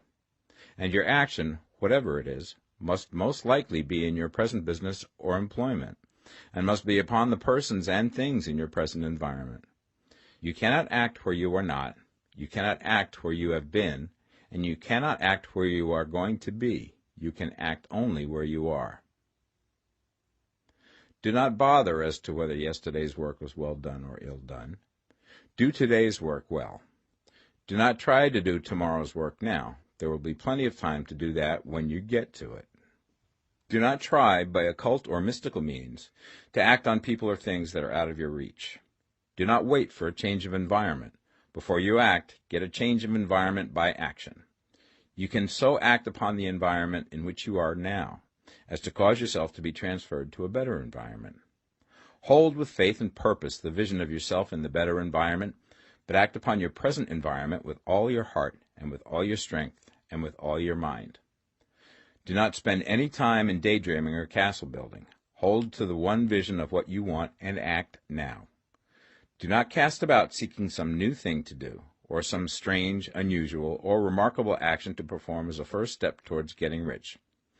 It is probable that your actions, at least for some time to come, will be those you have been performing for some time past, but you are to begin now to perform these actions in a certain way, which will surely make you rich. If you are engaged in some business and feel that it is not the right one for you, do not wait until you get into the right business before you begin to act. Do not feel discouraged or sit down and lament because you are misplaced. No man was ever so misplaced that he could not find the right place, and no man ever became so involved in the wrong business but that he could get into the right business. Hold the vision of yourself in the right business, with the purpose to get into it, and the faith that you will get into it, and are getting into it, but act in your present business. Use your present business as the means of getting a better one, and use your present environment as the means of getting into a better one. Your vision of the right business, if held with faith and purpose, will cause the Supreme to move the right business towards you, and your action, if performed in a certain way, will cause you to move towards the business. If you are an employee or wage earner and feel that you must change places in order to get what you want, do not project your thought into space and rely upon it to get you another job. It will probably fail to do so. Hold the vision of yourself in the job you want, while you act with faith and purpose on the job you have, and you will certainly get the job you want. Your vision and faith will set the creative force in motion to bring it toward you, and your action will cause the forces in your own environment to move you toward the place you want. In closing this chapter, we will add another statement to our syllabus. There is a thinking stuff from which all things are made, and which, in its original state, permeates, penetrates, and fills the interspaces of the universe. A thought in this substance produces the thing that is imaged by the thought. Man can form things in his thought, and, by impressing his thought upon formless substance, can cause the thing he thinks about to be created. In order to do this, man must pass from the competitive to the creative mind. He must form a clear mental picture of the thing he wants, and hold this picture in his thoughts with the fixed purpose to get what he wants, and the unwavering faith that he does get what he wants, closing his mind to all that may tend to shake his purpose, dim his vision, or quench his faith. That he may receive what he wants when it comes, man must act now upon the people and things in his present environment. Chapter 12. Efficient Action. You must use your thought as directed in previous chapters, and begin to do what you can do where you are, and you must do all that you can do where you are. You can advance only by being larger than your present place, and no man is larger than his present place who leaves undone any of the work pertaining to that place. The world is advanced only by those who more than fill their present places. If no man quite filled his present place, you can see that there must be a going backward in everything. Those who do not quite fill their present places are dead weight upon society, government, commerce, and industry. They must be carried along by others at a great expense. The progress of the world is retarded only by those who do not fill the places they are holding. They belong to a former age and a lower stage or plane of life, and their tendency is towards degeneration. No society could advance if every man was smaller than his place. Social evolution is guided by the law of physical and mental evolution. In the animal world, evolution is caused by excess of life. When an organism has more life than can be expressed in the function of its own plane, it develops the organs of a higher plane, and a new species is originated. There never would have been new species had there not been organisms which more than filled their places. The law is exactly the same for you. Your getting rich depends upon your applying this principle to your own affairs. Every day is either a successful day or a day of failure, and it is the successful days which get you what you want. If every day is a failure, you can never get rich, while if every day is a success, you cannot fail to get rich. If there is something that may be done today, and you do not do it, you have failed in so far as that thing is concerned, and the consequences may be more disastrous than you imagine. You cannot foresee the results of even the most trivial act. You do not know the workings of all the forces that have been set moving in your behalf. Much may be depending on your doing some simple act. It may be the very thing which is to open the door of opportunity to very great possibilities. You can never know all the combinations which Supreme Intelligence is making for you in the world of things and of human affairs. Your neglect or failure to do some small thing may cause a long delay in getting what you want. Do, every day, all that can be done that day. There is, however, a limitation or qualification of the above that you must take into account. You are not to overwork, not to rush blindly into your business in the effort to do the greatest possible number of things in the shortest possible time. You are not to try to do tomorrow's work today, nor to do a week's work in a day. It is really not the number of things you do, but the efficiency of each separate action that counts.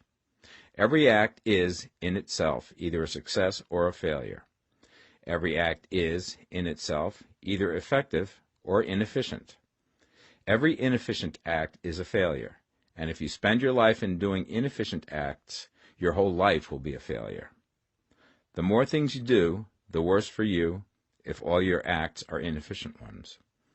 On the other hand, every efficient act is a success in itself, and if every act of your life is an efficient one, your whole life must be a success.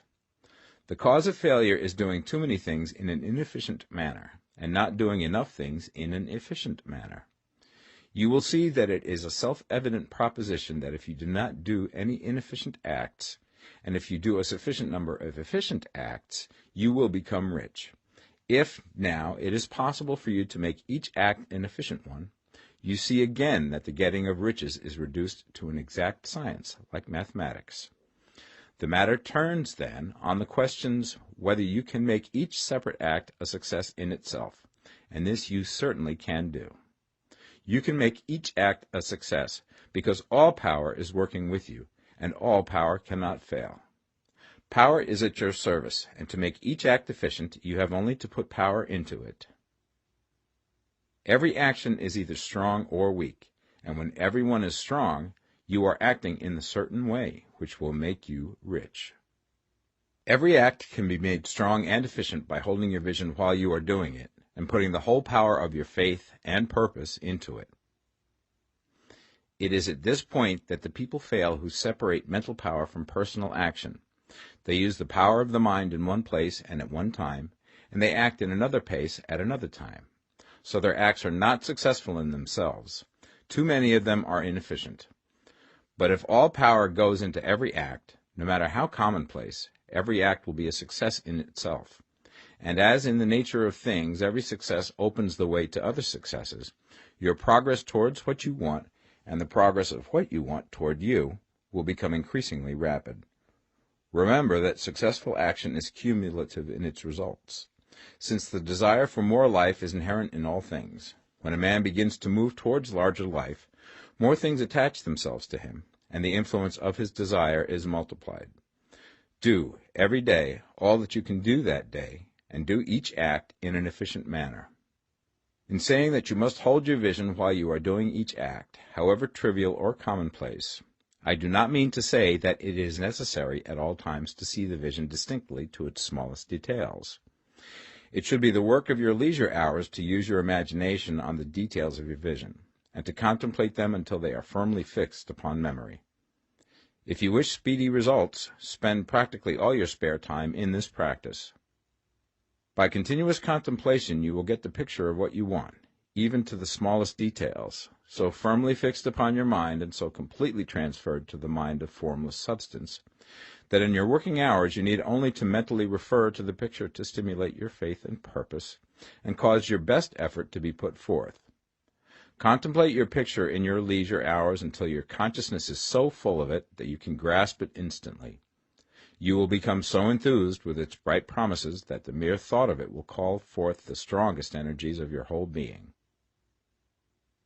Let us again repeat our syllabus, and by slightly changing the closing statements, bring it to the point we have now reached. There is a thinking stuff from which all things are made, and which, in its original state, permeates, penetrates, and fills the interspaces of the universe. A thought in this substance produces the thing that is imaged by the thought. Man can form things in his thought, and, by impressing his thought upon formless substance, can cause the thing he thinks about to be created. In order to do this, man must pass from competitive to the creative mind. He must form a clear mental picture of the thing he wants, and do, with faith and purpose, all that can be done each day, doing each separate thing in an efficient manner. Chapter 13. Getting into the right business. Success in any particular business depends for one thing upon your possessing in a well-developed state the faculties required in that business. Without good musical faculty, no one can succeed as a teacher of music. Without well-developed mechanical faculties, no one can achieve great success in any of the mechanical trades. Without tact and the commercial faculties, no one can succeed in the mercantile pursuits. But to possess in a well-developed state the faculties required in your particular vocation does not ensure getting rich. There are musicians who have remarkable talent and who yet remain poor. There are blacksmiths, carpenters, and so on who have excellent mechanical ability, but who do not get rich. And there are merchants with good faculties for dealing with men who nevertheless fail. The different faculties are tools. It is essential to have good tools, but it is also essential that the tools should be used in the right way. One man can take a sharp saw, a square, a good plane, and so on, and build a handsome article of furniture. Another man can take the same tools and set to work to duplicate the article, but his production will be a botch. He does not know how to use good tools in a successful way. The various faculties of your mind are the tools with which you must do the work which is to make you rich. It will be easier for you to succeed if you get into a business for which you are well equipped with mental tools. Generally speaking, you will do best in that business which will use your strongest faculties, the one for which you are naturally best fitted. But there are limitations to this statement also. No man should regard his vocation as being irrevocably fixed by the tendencies with which he was born. You can get rich in any business, for if you have not the right talent you can develop that talent. It merely means that you will have to make your tools as you go along, instead of confining yourself to the use of those with which you were born. It will be easier for you to succeed in a vocation for which you already have the talent in a well-developed state, but you can succeed in any vocation, for you can develop any rudimentary talent, and there is no talent of which you have not at least the rudiment. You will get rich most easily in point of effort if you do that for which you are best fitted, but you will get rich most satisfactorily if you do that which you want to do. Doing what you want to do is life, and there is no real satisfaction in living if we are compelled to be forever doing something which we do not like to do, and can never do what we want to do. And it is certain that you can do what you want to do. The desire to do it is proof that you have within you the power which can do it. Desire is a manifestation of power. The desire to play music is the power which can play music seeking expression and development. The desire to invent mechanical devices is the mechanical talent seeking expression and development. When there is no power, either developed or undeveloped, to do a thing, there is never any desire to do that thing. And where there is strong desire to do a thing, it is certain proof that the power to do it is strong, and only requires to be developed and applied in the right way. All things else being equal, it is best to select the business for which you have the best developed talent. But if you have a strong desire to engage in any particular line of work, you should select that work as the ultimate end at which you aim. You can do what you want to do, and it is your right and privilege to follow the business or avocation which will be most congenial and pleasant. You are not obliged to do what you do not like to do, and should not do it except as a means to bring you to the doing of the thing you want to do. If there are past mistakes whose consequences have placed you in an undesirable business or environment, you may be obliged for some time to do what you do not like to do. If you feel that you are not in the right vocation, do not act too hastily in trying to get into another one. The best way, generally, to change business or environment is by growth. Do not be afraid to make a sudden and radical change if the opportunity is presented, and you feel, after careful consideration, that it is the right opportunity. But never take sudden or radical action when you are in doubt as to the wisdom of doing so.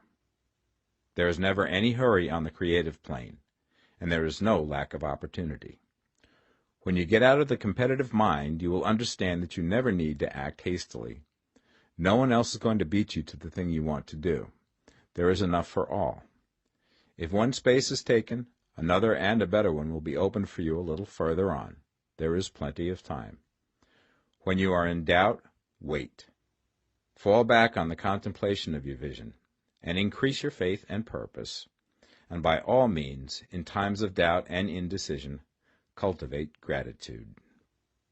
A day or two spent in contemplating the vision of what you want, and in earnest thanksgiving that you are getting it, will bring your mind into such close relationship with the Supreme that you will make no mistake when you do act. There is a mind which knows all there is to know, and you can come into close unity with this mind by faith and the purpose to advance in life if you have deep gratitude. Mistakes come from acting hastily, or from acting in fear or doubt, or in forgetfulness of the right motive, which is more life to all and less to none. As you go on in the certain way, opportunities will come to you in increasing number, and you will need to be very steady in your faith and purpose, and to keep in close touch with the all mind by reverent gratitude.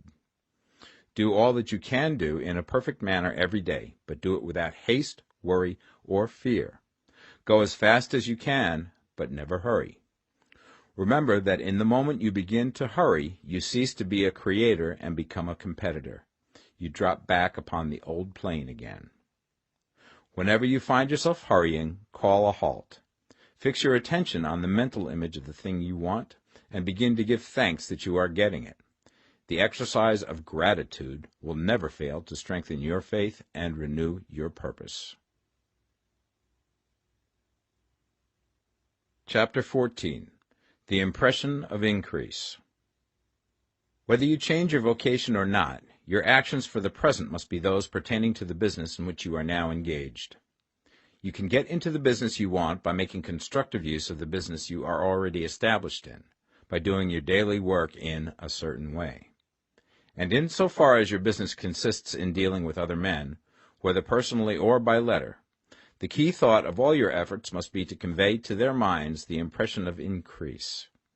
Increase is what all men and women are seeking. It is the urge of the formless intelligence within them, seeking fuller expression. The desire for increase is inherent in all nature. It is the fundamental impulse of the universe. All human activities are based on the desire for increase. People are seeking more food, more clothes, better shelter, more luxury, more beauty, more knowledge, more pleasure. Increase in something, more life. Every living thing is under this necessity for continuous advancement. Where increase of life ceases, dissolution and death set in at once. Man instinctively knows this, and hence he is forever seeking more. This law of perpetual increase is set forth by Jesus in the parable of the talents. Only those who gain more retain any. From him who hath not shall be taken away even that which he hath. The normal desire for increased wealth is not an evil or a reprehensible thing. It is simply the desire for more abundant life. It is aspiration. And because it is the deepest instinct of their natures, all men and women are attracted to him who can give them more of the means of life. In following the certain way, you are getting continuous increase for yourself, and you are giving it to all with whom you deal. You are a creative center from which increase is given off to all. Be sure of this, and convey assurance of the fact to every man, woman, and child with whom you come in contact. No matter how small the transaction, even if it be only the selling of a stick of candy to a little child, put into it the thought of increase, and make sure that the customer is impressed with the thought. Convey the impression of advancement with everything you do, so that all people shall receive the impression that you are an advancing man, and that you advance all who deal with you. Even to the people whom you meet in a social way, without any thought of business, and to whom you do not try to sell anything, give the thought of increase. You can convey this impression by holding the unshakable faith that you, yourself, are in the way of increase, and by letting this faith inspire, fill, and permeate every action. Do everything that you do in the firm conviction that you are an advancing personality, and that you are giving advancement to everybody. Feel that you are getting rich, and that in doing so you are making others rich, and conferring benefits to all. Do not boast or brag of your success, or talk about it unnecessarily. True faith is never boastful. Wherever you find a boastful person, you find one who is secretly doubtful and afraid. Simply feel the faith, and let it work out in every transaction. Let every act and tone and look express the quiet assurance that you are getting rich, that you are already rich. Words will not be necessary to communicate this feeling to others. They will feel the sense of increase when in your presence, and will be attracted to you again. You must so impress others that they will feel that in associating with you they will get increase for themselves. See that you give them a use value greater than the cash value you are taking from them. Take an honest pride in doing this, and let everybody know it, and you will have no lack of customers. People will go where they are given increase, and the supreme, which desires increase in all, and which knows all, will move towards you men and women who have never heard of you. Your business will increase rapidly, and you will be surprised at the unexpected benefits which will come to you. You will be able from day to day to make larger combinations, secure greater advantages, and to go on into a more congenial vocation if you desire to do so. You must never lose sight of your vision of what you want, or your faith and purpose to get what you want. Let me here give you another word of caution in regards to motives. Beware of the insidious temptation to seek for power over other men. Nothing is so pleasant to the unformed or partially developed mind as the exercise of power or dominion over others. The desire to rule for selfish gratification has been the curse of the world. For countless ages, kings and lords have drenched the earth with blood in their battles to extend their dominions.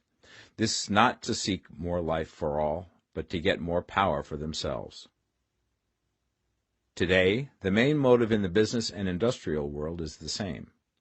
Men marshal their armies of dollars and lay waste the lives and hearts of millions in the same mad scramble for power over others.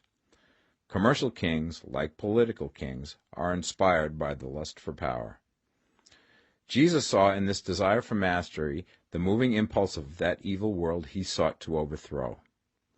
Read the 23rd chapter of Matthew and see how he pictures the lust of the Pharisees to be called master, to sit in the high places, to domineer over others, and to lay burdens on the backs of the less fortunate. And note how he compares this lust for dominion with the brotherly seeking for the common good to which he calls his disciples. Look out for the temptation to seek for authority, to become a master, to be considered as one who is above the common herd, to impress others by lavish display, and so on. The mind that seeks for mastery over others is the competitive mind, and the competitive mind is not the creative one. In order to master your environment and your destiny, it is not at all necessary that you should rule over your fellow men, and indeed, when you fall into the world's struggle for the high places, you begin to be conquered by fate and environment, and your getting rich becomes a matter of chance and speculation. Beware the competitive mind. No better statement of the principle of creative action can be formulated than the favorite declaration of the late Golden Rule Jones of Toledo. What I want for myself, I want for everybody.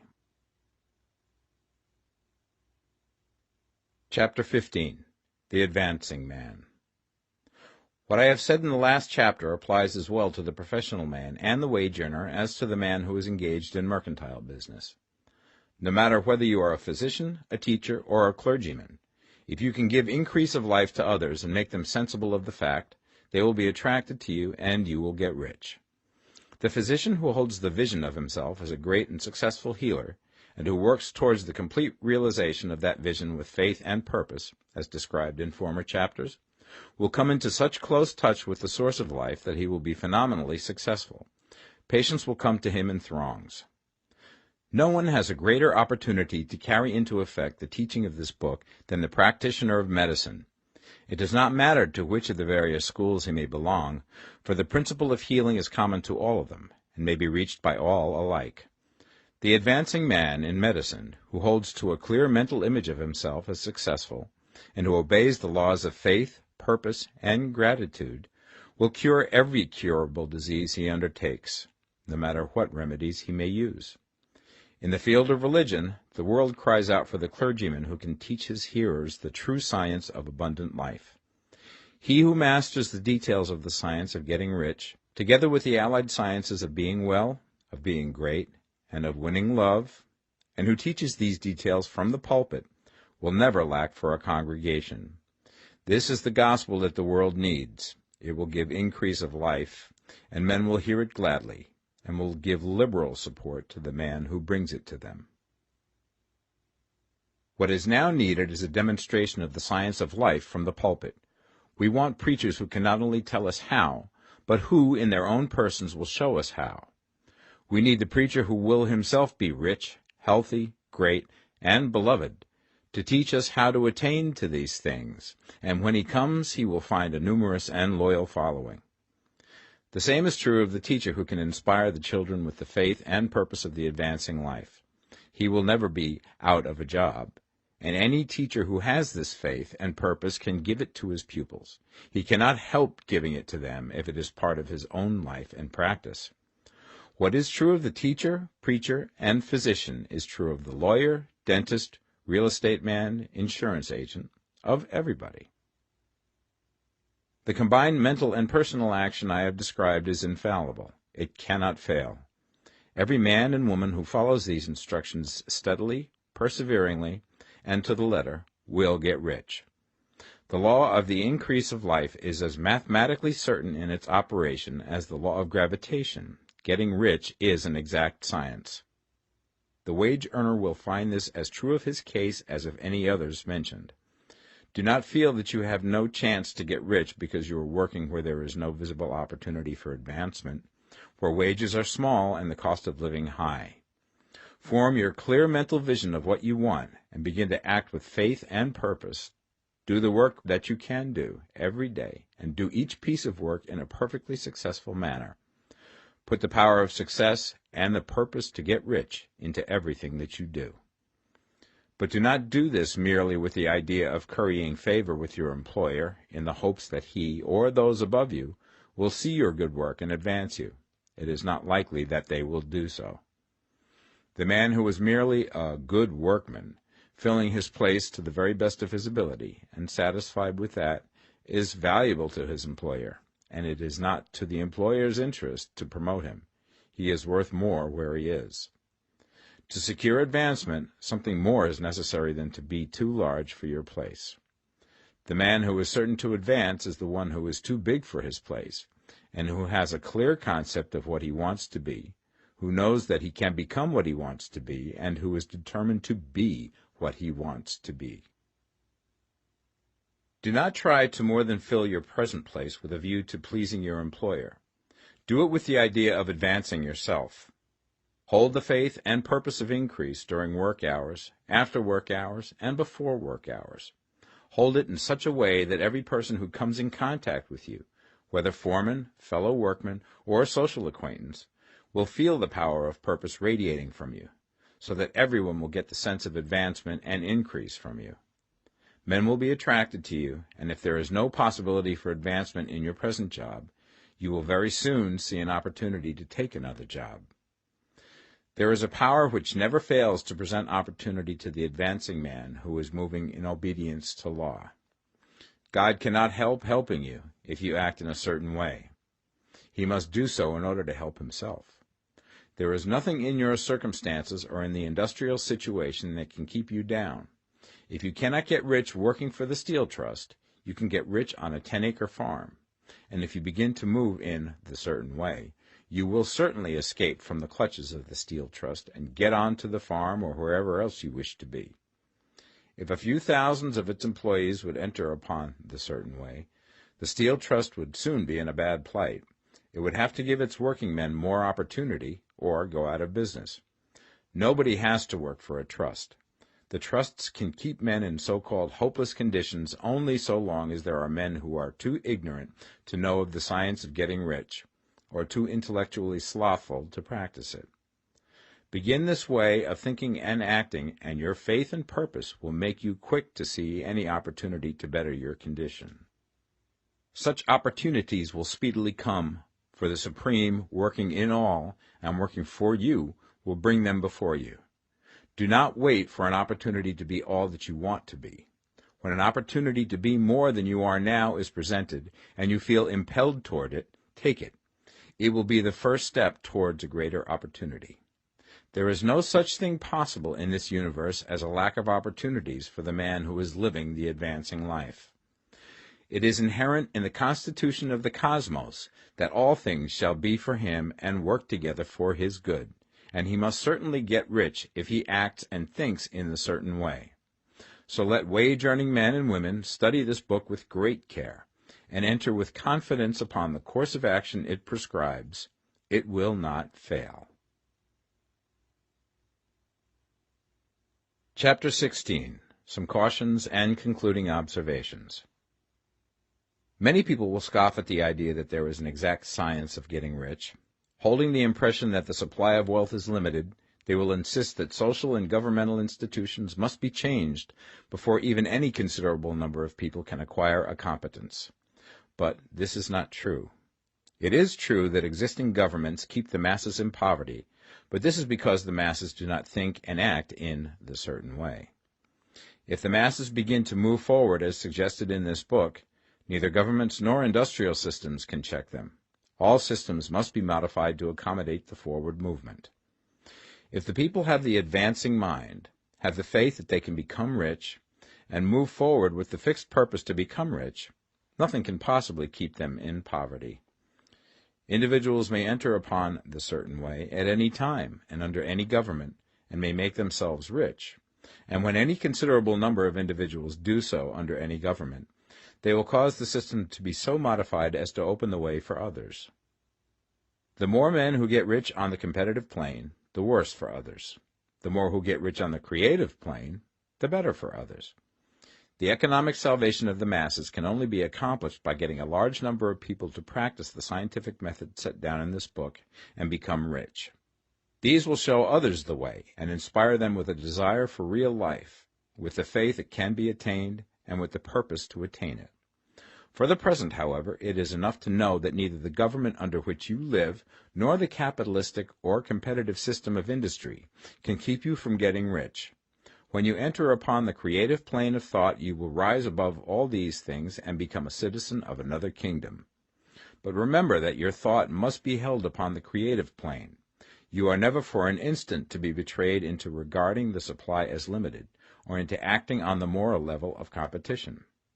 Whenever you do fall into old ways of thought, correct yourself instantly, for when you are in the competitive mind, you have lost the cooperation of the mind of the whole. Do not spend any time in planning as to how you will meet possible emergencies in the future, except as the necessary policies may affect your actions today. You are concerned with doing today's work in a perfectly successful manner, and not with emergencies which may arise tomorrow. You can attend to them as they come. Do not concern yourself with questions as to how you shall surmount obstacles which may loom upon your business horizon, unless you can see plainly that your course must be altered today in order to avoid them. No matter how tremendous an obstruction may appear at a distance, you will find that if you go on in the certain way, it will disappear as you approach it, or that a way over, through, or around it will appear. No possible combination of circumstances can defeat a man or woman who is proceeding to get rich along strictly scientific lines. No man or woman who obeys the law can fail to get rich, any more than one can multiply 2 by 2 and fail to get 4. Give no anxious thought to possible disasters, obstacles, panics, or unfavorable combinations of circumstances. It is time enough to meet such things when they present themselves before you in the immediate present, and you will find that every difficulty carries with it the wherewithal for its overcoming. Guard your speech. Never speak of yourself, your affairs, or of anything else in a discouraged or discouraging way. Never admit the possibility of failure, or speak in a way that infers failure as a possibility. Never speak of times as being hard, or of business conditions as being doubtful. Times may be hard and business doubtful for those who are on the competitive plane, but they can never be so for you. You can create what you want, and you are above fear. When others are having hard times and poor business, you will find your greatest opportunities. Train yourself to think of and to look upon the world as a something which is becoming, which is growing, and to regard seeming evil as being only that which is undeveloped.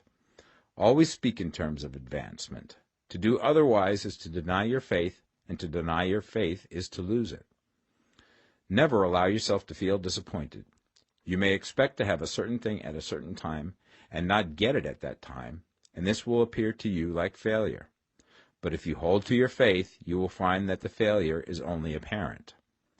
Go on in the certain way, and if you do not receive that thing, you will receive something so much better that you will see that the seeming failure was really a great success. A student of this science had set his mind on making a certain business combination which seemed to him at the time to be very desirable, and he worked for some weeks to bring it about. When the crucial time came, the thing failed in a perfectly inexplicable way. It was as if some unseen influence had been working secretly against him. He was not disappointed. On the contrary, he thanked God that his desire had been overruled, and went steadily on with a grateful mind. In a few weeks an opportunity so much better came his way that he would not have made the first deal on any account, and he saw that a mind which knew more than he knew had prevented him from losing the greater good by entangling himself with the lesser. That is the way every seeming failure will work out for you, if you keep your faith, hold to your purpose, have gratitude, and do, every day, all that can be done that day, doing each separate act in a successful manner. When you make a failure, it is because you have not asked for enough. Keep on, and a larger thing than you were seeking will certainly come to you. Remember this. You will not fail because you lack the necessary talent to do what you wish to do. If you go on as I have directed, you will develop all the talent that is necessary to the doing of your work. It is not within the scope of this book to deal with the science of cultivating talent, but it is as certain and simple as the process of getting rich. However, do not hesitate or waver for fear that when you come to any certain place you will fail for lack of ability. Keep right on, and when you come to that place, the ability will be furnished to you. The same source of ability which enabled the untaught Lincoln to do the greatest work in government ever accomplished by a single man is open to you. You may draw upon all the mind there is for wisdom to use in meeting the responsibilities which are laid upon you. Go on in full faith. Study this book. Make it your constant companion until you have mastered all the ideas contained in it. While you are getting firmly established in this faith, you will do well to give up most recreations and pleasure, and to stay away from places where ideas conflicting with these are advanced in lectures or sermons. Do not read pessimistic or conflicting literature, or get into arguments upon the matter. Do very little reading, outside of the writers mentioned in the preface. Spend most of your leisure time in contemplating your vision, and in cultivating gratitude, and in reading this book. It contains all you need to know of the science of getting rich, and you will find all the essentials summed up in the following chapter. Chapter 17. Summary of the Science of Getting Rich. There is a thinking stuff from which all things are made, and which, in its original state, permeates, penetrates, and fills the interspaces of the universe. A thought in this substance produces the thing that is imaged by the thought. Man can form things in his thought, and by impressing his thought upon formless substance can cause the thing he thinks about to be created. In order to do this, man must pass from the competitive to the creative mind, otherwise he cannot be in harmony with the formless intelligence, which is always creative and never competitive in spirit. Man may come into full harmony with the formless substance by entertaining a lively and sincere gratitude for the blessings it bestows upon him. Gratitude unifies the mind of man with the intelligence of substance, so that man's thoughts are received by the formless. Man can remain upon the creative plane only by uniting himself with the formless intelligence through a deep and continuing feeling of gratitude. Man must form a clear and definite mental image of the things he wishes to have, to do, or to become, and he must hold this mental image in his thoughts, while being deeply grateful to the Supreme that all his desires are granted to him. The man who wishes to get rich must spend his leisure hours in contemplating his vision, and in earnest thanksgiving that the reality is being given to him. Too much stress cannot be laid on the importance of frequent contemplation of the mental image, coupled with unwavering faith and devout gratitude. This is the process by which the impression is given to the formless, and the creative forces set in motion.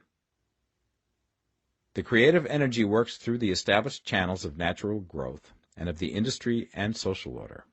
All that is included in his mental image will surely be brought to the man who follows the instructions given above, and whose faith does not waver. What he wants will come to him through the ways of established trade and commerce. In order to receive his own when it shall come to him, man must be active, and this activity can only consist in more than filling his present place. He must keep in mind the purpose to get rich through the realization of his mental image. And he must do, every day, all that can be done that day, taking care to do each act in a successful manner. He must give to every man a use value in excess of the cash value he receives, so that each transaction makes for more life, and he must so hold the advancing thought that the impression of increase will be communicated to all with whom he comes in contact.